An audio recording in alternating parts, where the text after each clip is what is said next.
Bismillahirrohmanirrohim. Allohdan g'aflat qolishni juda yomonligi. Ya'ni inson Allohdan g'aflatda qolishligi eng yomon narsa. Eng yomon holat shuki, ya'ni Alloh sizga shuncha ne'matlar, nozu ne'matlar berib turib, inson g'aflatda qolishi eng sharmandali bo'lgan holatlardan-da. Mamshad ad-Dinawri degan kishi aytib beradi. U kishi o'zi Mamshad ad-Dinawri deb aytiladi, mashhur zohidlardan bo'lgan. U podshohlarning farzandlaridan bo'lgan. Lekin bu kishi shunaqa katta zodagon odamlarning farzandi bo'lsa ham zohid bo'lib yashagan. Abu Turob Naqshabiy degan odam bilan doim birga yurgan ekan. Juda ham bir holati mashhur odamlardan bo'lgan. 299-sanada vafot etgan. Endi mana shu kishini so'zlaridan-da ma aqbahal g'aflata an ta'ati man la yaghfalu an birrik va ma aqbahal g'aflata an zikri man la yaghfalu an zikrik. Ya'ni Alloh taolo senga yaxshilik qilishdan hech ham g'aflatda emas. Ya'ni doim yaxshiligi yetib turadi. Demak, senga bo'lgan Allohning yaxshiligidan, ya'ni Allohning doim senga bo'lgan yaxshiligi to'xtamaydi-da, mana shunday zotdan sen g'aflatda qolishing juda ham xunuk. Va hamda uni zikridan g'aflatda qolmaydigan degani, ya'ni bu degani Alloh seni zikringdan g'aflatda qolmaydi. Seni zikringdan g'aflatda qolmaydigan zotni zikridan g'aflatda qolish naqadar xunuk. Ya'ni mana shuni ma'nosi, qarang, eng yomon g'aflat, ya'ni g'aflat degani nima degani o'zi bilamiz, ya'ni g'aflat. Ya'ni eng yomon g'aflat shuki, inson Alloh taoloning to'atidan uzoqlashishi. Bu Alloh taoloki, Allohning yaxshiligi bandadan uzilib qolmaydi. Doim bandaga Alloh taoloning yaxshiligi yetib turadi. Alloh taolo al-mutafaddilu alayhi bandaga in'om beradi, turli ne'matlar, turli yaxshiliklarni doim beruvchi. Allohning ne'matlari, yaxshiligi, fazilati bandaga doim tushib turadi. Ya'ni insonda qancha masalan ne'matlar bor, qancha yaxshiliklar bor, alhamdulillah. Lekin banda Allohni mana shunday Alloh taolo tarafidan kelayotgan bunday fazilga, bunday yaxshilikka nonko'rlik bilan yuz o'girish, g'aflat, yomonlik bilan qabul qiladi. Isa degani ya'ni yaxshi qabul qilmaydi. Xato kamchiliklar bilan qabul qiladi. Ana shu inson Allohning buyrug'i bilan buyruqlanmaydi. Allohning qaytarig'idan to'xtamaydi. Qilaveradi, Alloh qilma degan narsani qilaveradi. Allohning duosini ijobat qilmaydi. Ya'ni bu degani Allohning chaqirishini ijobat qilmaydi. Ey banda, ke, duo qil, ibodat qil, yarim kechalari tur, namozlarni o'qi. Yo'q, unaqa narsalar yo'q. Allohning chaqirig'iga labbay deb javob bermaydi. Alloh nima uchun chaqiradi o'zi? Qalbini tiriltiradigan narsaga chaqiradi.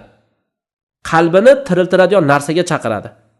Dunyoda, oxiratda uni baxtli qiladigan narsaga chaqiradi. Alloh taolo aytadi: "Ya ayyuhallazina amanu stajibu lillahi va lirrasuli idza da'akum liman yuhyikum." Ey iymon keltirgan kishilar, Alloh sizlarni tiriltiradigan narsaga chaqirgan vaqtda, ya'ni tiriltiradigan narsa degani o'zi shariat insonni tiriltiradi. Mana shunday narsaga sizlarni chaqiradigan bo'lsa, sizlar Alloh va rasuliga labbay deb ijobat qilib kelinglar. Mana namoz bizni chaqirib turadi, ketaveradi, ya'ni buni misoli ko'p. Alloh subhanahu va taolo o'zini bandalariga ko'plagan ne'matlarni minnat qilib berdi. Ya'ni qancha yaxshiliklarni berdi. Sanab sanoqqa yetilmaydi, sanalsa oxiri yo'q. Qancha nozi ne'matlarni berdi. Alloh taolo aytadi: "Agar Allohning ne'matini sanaydigan bo'lsalaring, uni sanab sanoqqa yeta olmaysizlar, hisoblay olmaysizlar. Zero inson haddan tashqari zolim, haddan tashqari kofir degan Alloh taolo. Nonko'r.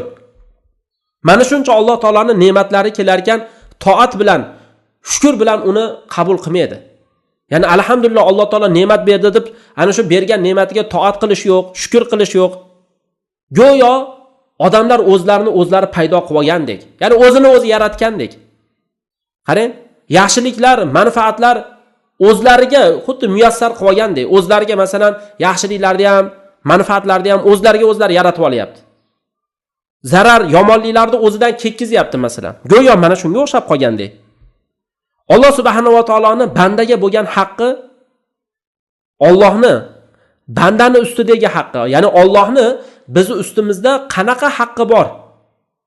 Allohning haqqi nima biz ustimizda, biz bandalarning ustida? Allohning o'ziga ibodat qilinishi, hech bir narsani unga sharik qilinmasligi kerak. Va faqat Allohning o'zi zikr qilinishi, unutilmasligi kerak. Allohga shukr qilinishi, noko'rlik qilinmasligi. Lekin insonlar qanchasi yiqilgan mana shu narsada. Illo Alloh rahim qilgan kishilargina mustasno qancha odamlar shirk botqog'iga, Allohga xilof qilish, Alloh taoloni pisand qilmaslik, buyruqlarini inobatga olmaslik, mana shu narsaga sho'ng'ib ketgan. Allohga hamd aytishdan, Allohga shukr qilish, Allohni zikridan g'aflatda. Allohga zikr qilay deydigan narsa yo'q. Mana bu insonning g'aflatini eng kattasidan. Chunki shu inson agar Robbisini zikr qilsa, qalbi ochiq bo'ladi. Qalbi hidoyatda bo'ladi. Va uni aqli yaxshilikni izlashga va yomonlikdan uzoq bo'lishlikka yuzlanadi. Qarang, chunki agar inson Robbisini zikr qiladigan bo'lsa, qalbi ochiq bo'lib qoladi. Qalbi hidoyatlanadi. Aqli doim yaxshi narsalarni izlab topishlikka harakat qiladigan bo'lib qoladi. Juda muhim bo'lgan gap mana shu. Yana takror aytamiz. Qarang, inson agar Robbisini zikr qiladigan bo'lsa, qalbi ochiq bo'ladi. Qalbi hidoyatda bo'ladi. Aqli yaxshi narsalarni izlab topishlikka harakat qiladi. Yomon narsalardan uzoqlashadi. Mana shunday holatga yetib qolish uchun nima qilish kerak ekan? Allohni zikr qilish kerak. Fazkurulloh azkurkum. Allohni zikr qilinglar, Alloh sizlarni zikr qiladi. Mana shu narsani qanday qilamiz? Allohni qanday qilib biz yana ham yordamini o'zimizga kuchaytirsak bo'ladi? Namoz bilan, sabr bilan. Ya ayyuhallazina amanu sta'inu bis-sabri was-salat dedi. Sabr bilan yordam olinglar. Sabr bilan va namoz bilan degan. Alloh taolo sabr qiluvchilar bilan birga. Ya'ni mana shu g'aflat mana u odamlar tarafidan Allohni ularga bo'lgan halimligidan mag'rurlanganligi uchun va Allohni maqomini bilmaganligi, buyuk Allohni qadrini bilmaganligi uchun Alloh taolo o'zi Qur'oni Karimda ya ayyuhal insanu ma g'arraka bi robbikal karim dedi. Ey inson, ulug' bo'lgan Robbingdan seni nima mag'rurlantirdi? U zotki seni yaratdi, seni tekis qilib, raso qilib yaratib va a'zolaringni hammasini butun qilib qo'ydi.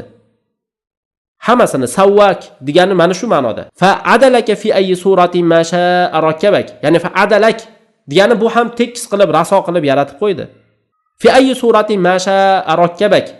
Xohlagan suratida Alloh taolo seni xohlagan suratiga, ya'ni solib shakl berib qo'ydi. Ya'ni mana bu oyatning ma'nosida ey inson, seni nima aldab qo'ydi? Nima seni vasvasa qildi? Hatto o'zingga vojib bo'lgan narsalarni qilmasdan zoya qilyapsan.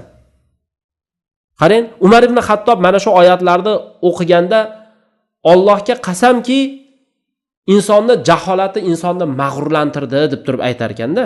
Ya'ni jaholat, Allohni tanimaslik mana shu insonni mag'rurlantirib qo'yar ekan. Alloh taolo o'zi ofiyat bersin.